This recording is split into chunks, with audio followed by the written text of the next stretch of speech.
প্রিয় দর্শক, জামায়াতে ইসলামী মানেই রাজাকার আর দাড়ি টুপি মানেই জঙ্গি মৌলবাদ, এমন এক বর্ণনা নাটক, সিনেমা থেকে শুরু করে পাঠ্যপুস্তক সবখানে প্রতিষ্ঠিত করবার চেষ্টা চলেছে গেল ১.৫ দশকে। মুসলমানদের জন্য গোটা বাংলাদেশটাই এক নির্যাতিত কারাগারে পরিণত হয়েছিল, আর সেই নির্যাতনের মূল কেন্দ্রবিন্দু ছিল বাংলাদেশ জামায়াতে ইসলামী। বলা চলে নিষিদ্ধ এক সংগঠনের রূপ নিয়েছিল বাংলাদেশ জামায়াতে ইসলামী। আটক, নির্যাতন, জেল, জরিমানার পাশাপাশি বিচারিক হত্যাকাণ্ড চালানো হয়েছে দলটির সর্বোচ্চ নেতাদের ওপর। ভারতীয় আগ্রাসনের শিকার এই দলটির প্রথম বলি মাওলানা আবুল কালাম আজাদ ওরফে বাচ্চু মিয়া, আওয়ামী আদালতের ভাষায় যিনি বাচ্চু রাজাকার। মাওলানা আবুল কালাম আজাদ, যাকে এলাকাবাসী বাচ্চু রাজাকার হিসেবেই চিহ্নিত করেন। আবুল কালাম আজাদ ওরফে বাচ্চু রাজাকার। আবুল কালাম আজাদ ওরফে বাচ্চু রাজাকার। এখানে আমরা কোনো নাটক করি নাই, আর নাটক আমরা বুঝিও না। মাওলানা আবুল কালাম আজাদ ওরফে বাচ্চু মিয়া নাকি বাচ্চু রাজাকার, আদালতের রায় শিরোধার্য, তাও আবার যেন তেন নয়। আন্তর্জাতিক আদালত বলেছেন মাওলানা আবুল কালাম আজাদ এলাকায় সবার কাছে বাচ্চু রাজাকার হিসেবেই পরিচিত। আন্তর্জাতিক মানের এরকম আদালতকে অবজ্ঞা করে আদালত অবমাননার ঝুঁকি নিতে চায় না, যে কারণে আমরাও কথিত আন্তর্জাতিক অপরাধ ট্রাইব্যুনালের ঘোষিত বাচ্চু রাজাকারের খোঁজে ফরিদপুরে।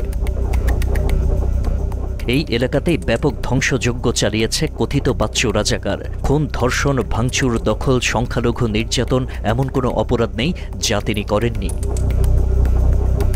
আন্তর্জাতিক অপরাধ ট্রাইব্যুনাল দীর্ঘ তদন্ত শেষে বাচ্চু রাজাকারের বিরুদ্ধে গুরুতর যেসব অপরাধের প্রমাণ পেয়েছে তার কিছুটা আলোচনা করলেই টের পাবেন কত বড় মাপের একজন পাকিস্তানি রাজাকার ছিলেন মাওলানা আবুল কালাম আজাদ। সত্য বলছেন, আপনি মনের কথা বলছেন। আবুল কালাম আজাদ ইস্যুতে ট্রাইব্যুনালের রায়ে বলা হয়েছিল, বাচ্চু রাজাকারের বিরুদ্ধে মহান মুক্তিযুদ্ধ চলাকালে মোট ৮টি মানবতা বিরোধী অপরাধের অভিযোগ আনা হয়। তার মধ্যে ৭টিতেই তিনি দোষী সাব্যস্ত হন, ৩টিতে মৃত্যুদণ্ড, ৪টিতে কারাদণ্ড দেওয়ার সুযোগ থাকলেও মৃত্যুদণ্ড দেওয়ার কারণে সেসব অপরাধের বিষয়ে দণ্ডাদেশ দেয়নি ট্রাইব্যুনাল। অপর একটি অভিযোগ প্রসিকিউশন প্রমাণ করতে না পারায় সেটি খারিজ হয়ে যায়। তার বিরুদ্ধে সাক্ষী ২২ জন, এর মধ্যে প্রত্যক্ষদর্শী ১৭ জন। সাক্ষীদের মধ্যে ভিকটিম ও তাদের পরিবারের সদস্যরা ছিলেন বলে দাবি করা হয়। ২০১২ সালের ২৬শে ডিসেম্বর আবুল কালাম আজাদের পক্ষে যুক্তিতর্ক উপস্থাপন শেষ করে আসামিপক্ষ। আসামিপক্ষে যুক্তিতর্ক উপস্থাপন করেন আবুল কালামের পক্ষে ট্রাইব্যুনাল নিযুক্ত আইনজীবী আব্দুস শুকুর খান। এরপর আইনি পয়েন্টে যুক্তি উপস্থাপন করেন রাষ্ট্রপক্ষের প্রসিকিউটর সৈয়দ হায়দার আলী। তিনি আসামিপক্ষের যুক্তি খণ্ডন করে সমাপনী বক্তব্য দেন। এই সময়ের মধ্যে যদি আসামি মাওলানা আবুল কালাম আজাদ ওরফে বাচ্চুর পক্ষে সাবাস সাক্ষী না দেওয়া হয় তাহলে সাবাস সাক্ষী দেওয়ার সময় থাকবে না। প্রথম ট্রাইব্যুনাল গঠনের ১ বছরের মাথায় অর্থাৎ ২০১২ সালের ২২শে মার্চ মুক্তিযুদ্ধকালে মানবতা বিরোধী অপরাধের বিচারের লক্ষ্যে গঠিত হয় আন্তর্জাতিক অপরাধ ট্রাইব্যুনাল ২। আবুল কালাম আজাদ ওরফে বাচ্চু রাজাকারের মামলাটি দিয়েই শুরু হয় ট্রাইব্যুনালের কার্যক্রম। একই বছরের ২৫শে মার্চ ট্রাইব্যুনাল রাষ্ট্রপক্ষকে আসামির বিরুদ্ধে তদন্তের অগ্রগতি প্রতিবেদন দেওয়ার নির্দেশ দেয়। আদেশ অনুযায়ী তার বিরুদ্ধে ওই বছরের ২ এপ্রিল তদন্তের অগ্রগতি প্রতিবেদন দাখিল করে প্রসিকিউশন। একই সঙ্গে তার বিরুদ্ধে গ্রেপ্তারি পরোয়ানা জারির আবেদনও করে রাষ্ট্রপক্ষ। উল্লেখ্য, ২০১২ সালের ১০ এপ্রিল বাচ্চু রাজাকারের বিরুদ্ধে তদন্ত শুরু হয়। রাষ্ট্রপক্ষের আবেদনের শুনানি শেষে ৩ এপ্রিল তাকে গ্রেপ্তার করে ২৪ ঘণ্টার মধ্যে আদালতে হাজির করার নির্দেশ দেয় ট্রাইব্যুনাল। তার আগেই তিনি গা ঢাকা দেন। ফলে ওই দিন পুলিশ তার রাজধানীর উত্তরার বাড়িতে অভিযান চালিয়ে তাকে গ্রেপ্তারে ব্যর্থ হয়। ২০১২ সালের ২৬শে জুলাই আবুল কালাম আজাদের বিরুদ্ধে তদন্ত শেষ করে প্রসিকিউশনের কাছে প্রতিবেদন জমা দেয় তদন্ত সংস্থা। ৯ সেপ্টেম্বর আবুল কালাম আজাদের বিরুদ্ধে এই আনুষ্ঠানিক অভিযোগ আমলে নেয় ট্রাইব্যুনাল। অভিযোগে তার বিরুদ্ধে হত্যা, গণহত্যা, ধর্ষণ, দেশান্তরিত ও ধর্মান্তরিতকরণ সহ মানবতা বিরোধী অপরাধের ১০টি ঘটনায় ২২টি অভিযোগের ভিত্তিতে মোট ৪৪৮ পৃষ্ঠার অভিযোগ দাখিল করা হয়। ২৩শে সেপ্টেম্বর পত্রিকায় বিজ্ঞপ্তি দেওয়ার মাধ্যমে বাচ্চু রাজাকারের বিরুদ্ধে হুরিয়া জারি করে ট্রাইব্যুনাল। আর ২০১২ সালের ৭ই অক্টোবর ট্রাইব্যুনাল আবুল কালাম আজাদের অনুপস্থিতিতে বিচার শুরুর আদেশ দিয়ে তার পক্ষে আইনি লড়াই করতে সরকারের খরচে মোহাম্মদ আব্দুস শুকুর খানকে আইনজীবী হিসেবে নিয়োগ দেয়। ৪ নভেম্বর তার বিরুদ্ধে ৮টি অভিযোগের ২২টি ঘটনার ভিত্তিতে অভিযোগ গঠন করে ট্রাইব্যুনাল। পরে হত্যা করেছিল সেই তুষ্ট মাস্টার আজকে মাননীয় ট্রাইব্যুনালে সাক্ষী দিয়ে বলেছে তাকে গুলি করে হত্যা করে। প্রিয় দর্শক, কথায় আছে পাপ তার বাপকেও ছাড়ে না। অতএব কর্মের ফল তো ভোগ করতেই হবে।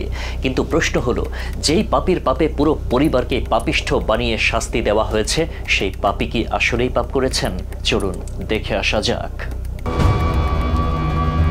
কথিত আন্তর্জাতিক অপরাধ ট্রাইব্যুনালের অভিযোগের সত্যতা জানতে ক্রাইম এডিশন টিম হাজির হয়েছিল ফরিদপুরের বোয়ালমারী উপজেলার পরমেশ্বরদী ইউনিয়নের শ্রীনগর গ্রামে। আদালতে প্রমাণিত বাচ্চু রাজাকারের অভিযোগ শুনে এতক্ষণে যে খুনি, ধর্ষক আর লুটপাটকারীর ভয়ঙ্কর চেহারা আমাদের চোখের সামনে ভেসে উঠেছে, আমরা সেই ভয়ঙ্কর বাচ্চু রাজাকার সম্পর্কে ওই এলাকার মানুষের কাছে জানার চেষ্টা করি।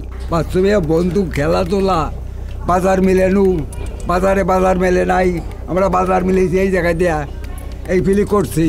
শাহজাফর চলো, এই বাচ্চু মিয়া চলো, শাহজাফরের উপরে বাচ্চু মিয়া, বক্তা, ব্রেন, ভালো লোক। আওয়ামী দুঃশাসনের সময় আওয়ামী শাসন করছে যারা, তারা মানে এটাকে করে তাকে রাজাকার বানায়া তাকে একটা বিচারের সম্মুখীন করছে। বিচারের সম্মুখীন করে তার ফাঁসির অর্ডার হয়েছে, সে যে কোনোভাবে চলে গেছে। কিন্তু এখন সুষ্ঠু বিচার পেয়ে সে আবার পুনরায় দেশে আসবে। যুদ্ধাপরাধের দায়ে দণ্ডপ্রাপ্ত আসামি আবুল কালাম আজাদ সম্পর্কে যে ঘৃণা নিয়ে তার এলাকায় গিয়েছিলাম, ধীরে ধীরে আমাদের সেই ভুল ভাঙতে থাকে। মৌলানা আবুল কালাম আজাদ আমাদের সমবয়সী, আমার চাইতে 2-1 বছরের হয়তো ছোট হবে। একই স্কুলে পড়াশোনা করছে, শ্রীনগর স্কুলে। সে তো লোক হিসেবে একজন খুবই ভালো লোক, আমাদের বন্ধু লোক।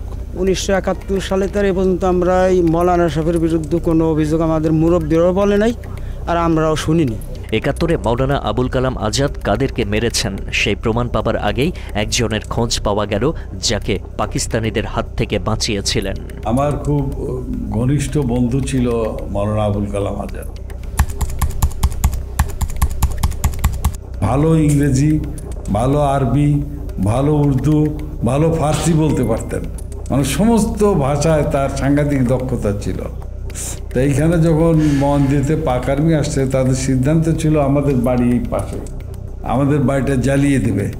সেই সিদ্ধান্ত আমার বাড়ি উদ্দেশ্য করেই আসছিল তারা।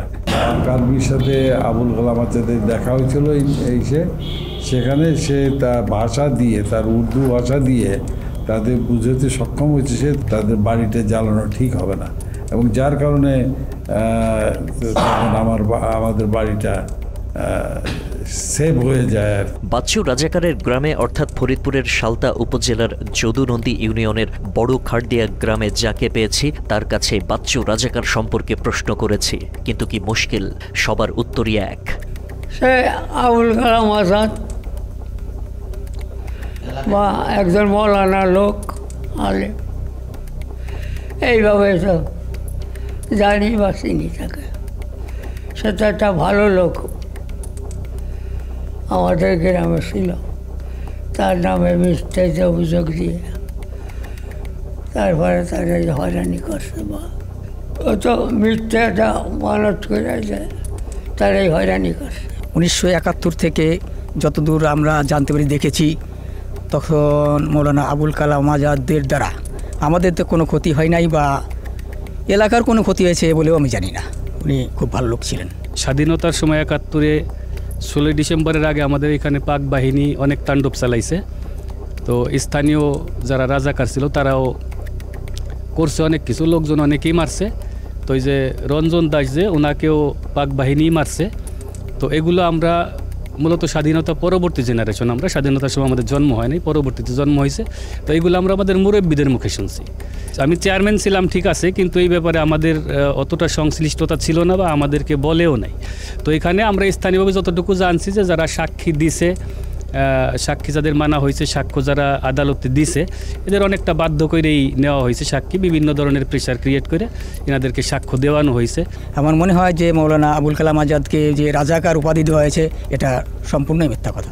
সাধারণ মানুষ কথিত আন্তর্জাতিক অপরাধ ট্রাইব্যুনালের সেই অভিযোগ সম্পর্কে না জানলেও এলাকার মুক্তিযোদ্ধারা নিশ্চয়ই জানার কথা বাচ্চু রাজাকার সম্পর্কে, কিন্তু মুক্তিযোদ্ধাদের মুখেও সেই একই সুর। আমার গ্রাম পড়াইছে, পাক সেনা আইসে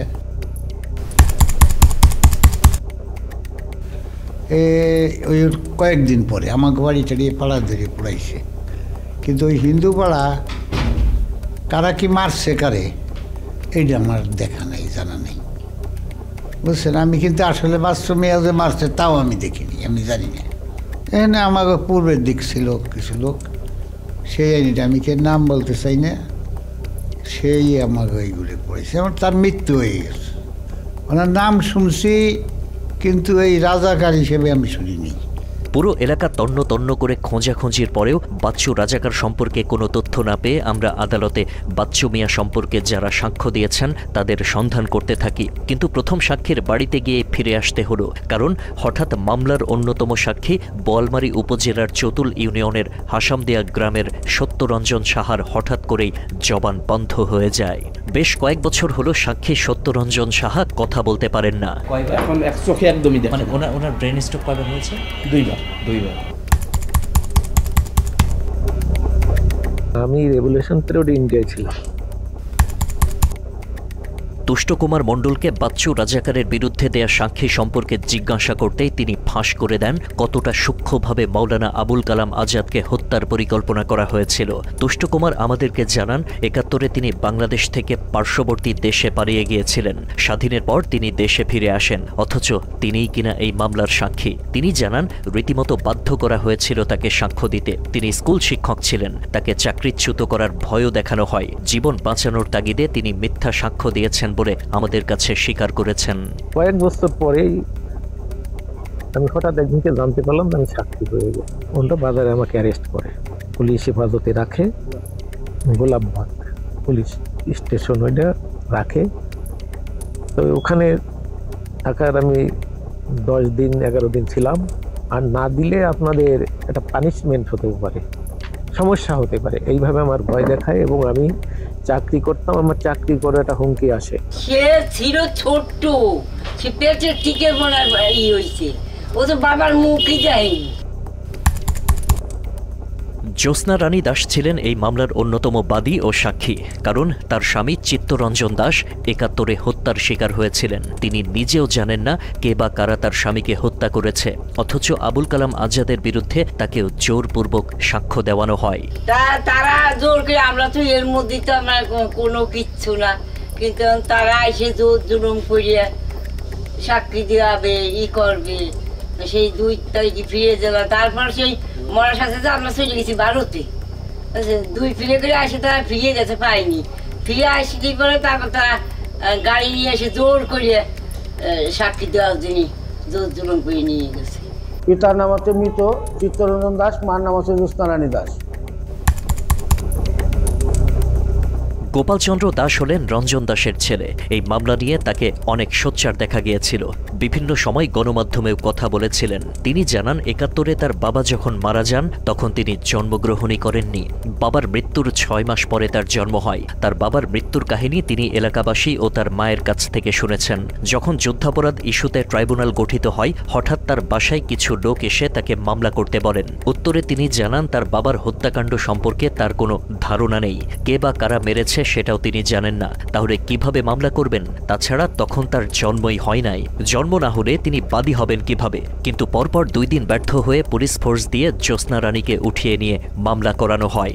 যুদ্ধ অপরাধীর মামলা যেগুলো হলো, তখন হঠাৎ করে কিছু লোক আমার বাড়িতে আসলো, তোমার বাবা ওই সালে মারা গেছে, তোমার মামলা করতে হবে। আমি বললাম যে আমি মামলা করবো, আমি তো জানিই না যে আমার বাবা কারা মারছে, কে মারছে। আর তখন তো আমার জন্মই হয় নাই, জন্ম না হলে আমি বাদী হবো কি হবে?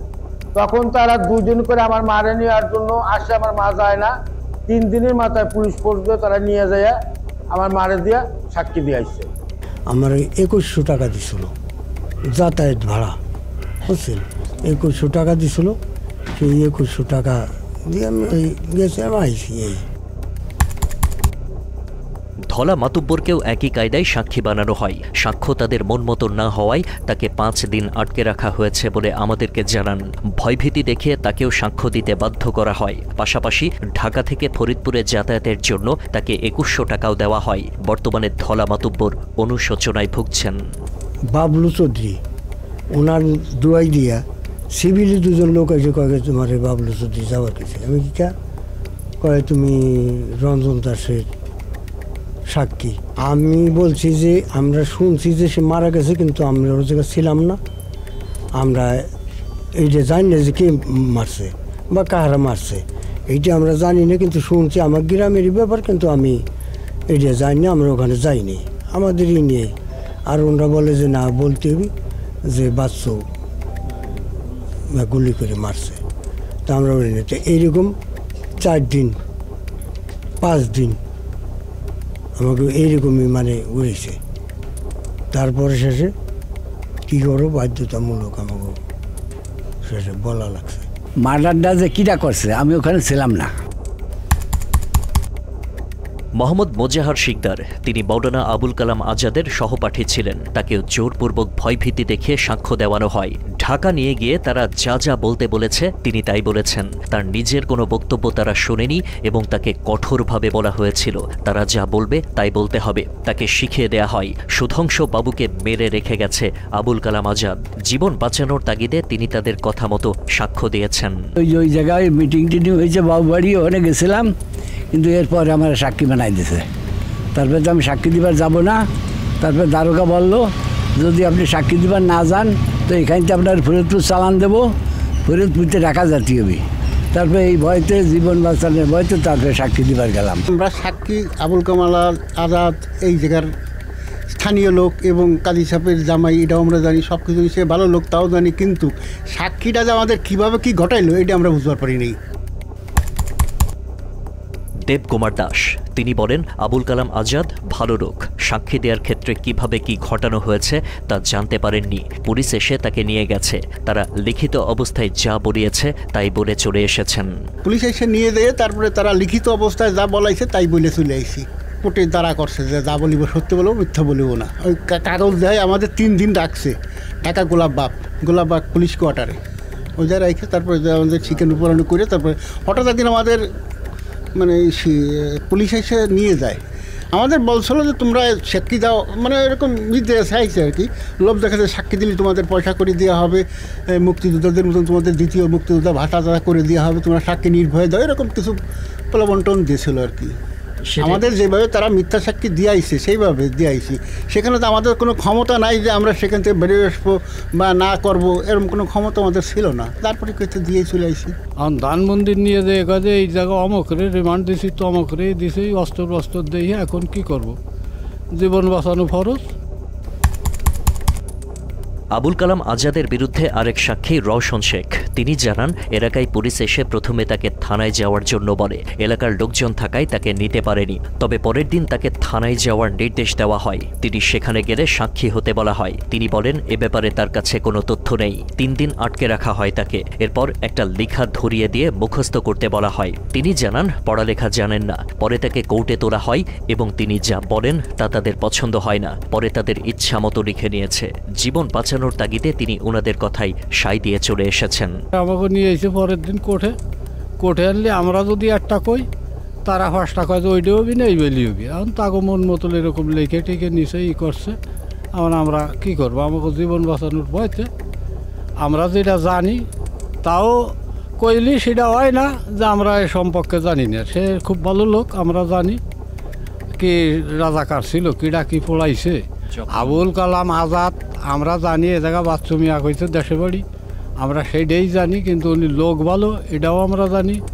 আমাকে তখন ধরেন আমাকে যতই আমাকে আসুক, কিন্তু আমাকে তো ছাড়ে না, আমাকে তো জোর জুলুম বাইফুস করে। আমরা সে যা কি করবো, আমাকে জীবনে থানায় যায়নি, আর আমাকে নিয়ে গেছে ঢাকা হাইকোর্টে।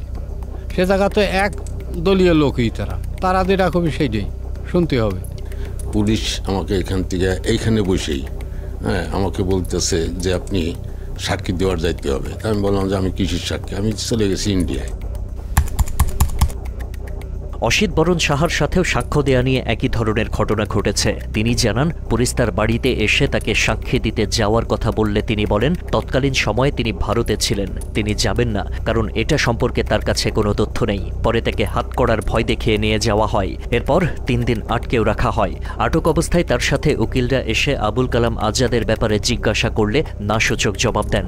কিন্তু যখন দেখলেন তাকে ছাড়া হচ্ছে না, তখন তাদেরকে তিনি বলেন আপনারা যা বলতে বলেন আমি তাই বলবো। এরপর 4র্থ দিনের মাথায় তিনি সাক্ষ্য দিয়ে আসেন। তা কয় যে না আপনার সাক্ষী দেওয়ার যাইতে হবে, আর নালি পরে পকেটের বাইর করে হ্যান্ডকাপ আমাকে দেখায় যে এই হ্যান্ডকাপে আপনার যাইতে হবে। তখন আমি লজ্জায় ভয়ে আমি গেছি। আমি ঢাকা যাব না, না আপনি যদি না যান তাহলে আপনাকে হ্যান্ডকাপ দিয়ে নিয়ে যাবো। নেপাল চন্দ্র পাঠক একজন বীর মুক্তিযোদ্ধা।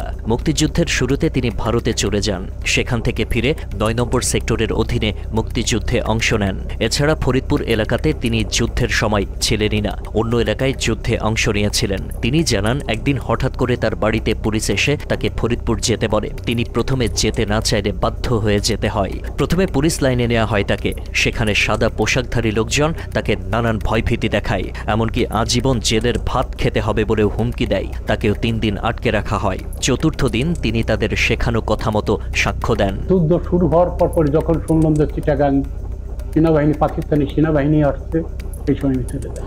যুদ্ধের মধ্যেই আমি ফেরত আসি। পরে আমি মুক্তিযোদ্ধা করছি 9 সেক্টরে, কোনো সময়ের জন্য নাই। এবং আমি তো এই এলাকায় যুদ্ধ করিনি, ফরিদপুর জেলায় যুদ্ধ করিনি। আমি এটাই কিছুই জানি না, আর এটা আমি দেখেও নাই, আর এর সম্বন্ধে আমি বলতেও পারবো না। আমার অনিচ্ছাকৃত আমার এই যে করে একটা পিস্তল বাইর করে, পকেটের থেকে পিস্তল বাইর করে দেন, নালি পরে এইভাবে আপনার ক্রস ফায়ার করে মেরে ফেলব। আমার একান্ত প্রার্থনা, সে একজন ভদ্র ঘরের সন্তান এবং ভদ্র পরিবারের ছেলে, সে আমাদের দেশে আসুক, আমাদের দেশে আসে আমাদের শান্তি শৃঙ্খলাভাবে আমাদের রক্ষা করুক। প্রিয় দর্শক, এভাবেই চলেছে হাসিনার কথিত আন্তর্জাতিক আদালত। নিজেদের সাজানো বিচার, তদন্ত আর রায়ের মাধ্যমে ফাঁসির আদেশ দেয়া হয়েছিল মাওলানা আবুল কালাম আজাদকে। কিন্তু কথায় আছে, রাখে আল্লাহ মারেকে। আবুল কালাম আজাদকে আল্লাহ বাঁচিয়ে রেখেছেন, কিন্তু জালিমের জুলুম কেড়ে নিয়েছে তার এক সন্তানের জীবন। আবুল কালাম আজাদের বিরুদ্ধে গ্রেপ্তারি পরোয়ানা জারির আগে থেকে তিনি গা ঢাকা দেন। তাকে খুঁজে বের করার দায়িত্বে ছিলেন গুম খুনের মাস্টারমাইন্ড লেফটেন্যান্ট কর্নেল জিয়া ওরফে মেজর জিয়াউল আহসান এবং মেজর জোহা। বর্তমানে জিয়াউল কাস্টডিতে রয়েছেন। আমরা মেজর জোহার অবস্থান শনাক্ত করতে পারিনি। সে সময় এই 2 অফিসারের ক্রোধের আগুন থেকে রেহাই পায়নি আবুল কালাম আজাদের পরিবারের সদস্যরাও। নানাভাবে তাদের উপরে চালানো হয়েছে নির্যাতন। এতদিন আবুল কালাম আজাদ নিজেকে আড়ালে রাখলেও এবার প্রকাশ্যে এসে বললেন তিনি নির্দোষ। জানালেন তার পরিবারের উপরে কি ধরনের অত্যাচার চালানো হয়েছে। আমার বিরুদ্ধে একটি মিথ্যা মামলা দেওয়া হয়েছে এবং সেখানে যে রায় দেওয়া হয়েছে বিচারে, তার শুরু থেকে শেষ পর্যন্ত গোটাটাই মিথ্যা উদ্দেশ্য প্রণোদিত। আল্লাহ জানেন কি উদ্দেশ্যে তারা এটি করেছেন। এবং আমি চলে আসার পরে আমার ছেলেদেরকেও র্যাব ধরে নিয়ে যায়, র্যাব তাদেরকে অত্যাচার করে, ব্রুটালি টর্চার করে। মাওলানা আবুল কালাম আজাদের পরিবারের লোকদের ওপরে নির্যাতনের প্রত্যক্ষ সাক্ষী তার মেয়ে সামারিয়া জান্নাতি। তার বাবার অনুপস্থিতিতে তাদের সাথে যা যা ঘটেছে তা শুনলে যে কারো গা শিউরে উঠবে। আমার ভাইদেরকে রাতের অন্ধকারে সাদা পোশাকধারী কিছু মানুষ এসে নিয়ে যায়। তারা কোন ব্রাঞ্চের ছিল আমরা সেটা জানতাম না। তারপরে আমার ভাইদেরকে অমানবিক টর্চার করা হয়। অমানবিক টর্চারের মধ্যে তারা ইলেকট্রিক শক দেয়, তারা বেল্ট দিয়ে শরীরে তাপ দেয় এবং কালো কাপড় দিয়ে তাদের চোখ এবং তাদের মুখ বেঁধে রাখে। খাবার দেওয়ার সময় পোকা জাতীয় পচা খাবার এগুলি খাওয়াতো এবং তাদেরকে উপর করে শুইয়ে 2 হাত পিছনে নিয়ে তাদের গায়ের উপরে বুট দিয়ে তারা পাড়াতো। এভাবে করে আমার মেজো ভাইয়ের হাড়ও ভেঙে যায়। আমার বড় ভাই দুনিয়া ছেড়ে চলে যায় কারণ তার হার্টের আর্টারির ক্ষতি হয়েছিল। আবুল কালাম আজাদ বলেন 14 বছরেরও বেশি সময় তিনি ঘর ছাড়া, পরিবার ছাড়া, একাকী নিঃসঙ্গ জীবন তাকে বেছে নিতে হয়েছে। বাইরে থাকা অবস্থাতেও তার সাথে নানান অবিচারের কথা তুলে ধরলেন বিশিষ্ট এই আলেম। সমস্ত ইমিগ্রেশনে আমার বিরুদ্ধে নিষেধাজ্ঞা জারি করা হয়েছিল, তো শেষ পর্যন্ত তাই হয়েছে। মামলাতে যাদেরকে ফাঁসি দেওয়া হয়েছে, খুবই অন্যায়ভাবে জুলুম করা হয়েছে তাদের প্রতি। এই জন্য আমি আমার পরিবার পরিজন ছেড়ে এই 14 বছরেরও বেশি বিদেশে অবস্থান করতে বাধ্য হয়েছে। আমার পরিবারের লোকেরা বড় সাফার করছে, পরিবারের লোকেরা বড় প্রতিকূল অবস্থার ভিতরে জীবনযাপন করছে। তাদেরকে আল্লাহ ছাড়া দেখার মতো আর কেউ নেই।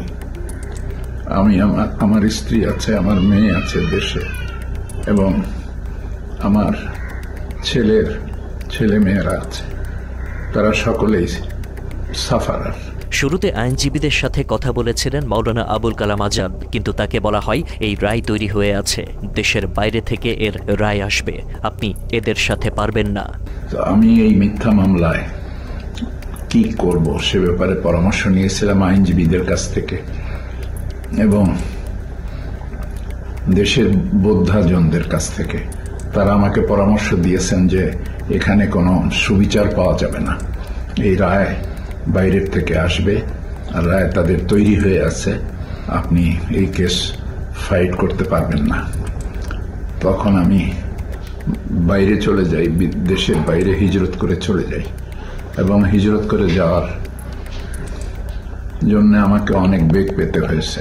মাওলানা আবুল কালাম আজাদের এখন একটাই চাওয়া, অন্তর্বর্তী সরকার এসব মামলা মোকদ্দমা থেকে তাকে অব্যাহতি দেওয়ার চেষ্টা করবে, তার প্রতি সুবিচার করবে।